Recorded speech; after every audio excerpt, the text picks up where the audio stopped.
Nahitana vola santoka ray alina ariary vaovao tamin'ny toerana fanaovana fampisehoana iray teto Mahajanga. Ny sabotsy fa 7 ny volana Jolay lasa teo iny. Piasan'ny banky iray eto Mahajanga no nahatratrarana io vola io ary nampidirina amponjavonjo maika izy io amin'izao fotoana izao. Tsy maintsy ampiarina amin'ireo olona mandika lalàna, fa indrindra ireo olona mpanao vola santoka ny lalàna misy eto amin'ny tany sy ny fanjakana. Raha ny voalazan'ny filoham-pirenena malagasy Hery Rajaonarimampianina raha ny tafa tamin'ny mpanao gazety ny lahady fa 13 ny volana Aogositra taona 2024 lasa teo iny.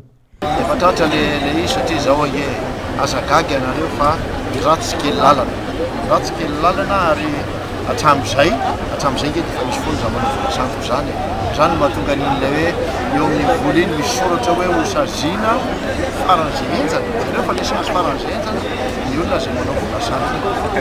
Zany efa misy zany mbola miady amin'izany isika ary ny vahoaka zany dia tokony ampitandremana hoe mba hitandrina mihitsy hitandrina mihitsy amin'ny fijerenany ireny satria tsy mitovy mihitsy reny le vola santoka sy ny tena izy ireny n'inona fahaizany any ny teknôlôjia. Sarotra alain-tahaka ireo vola vaovao ireo ary manaraka ny fenitra iraisam-pireneny tahaka ireo vola any ivelany.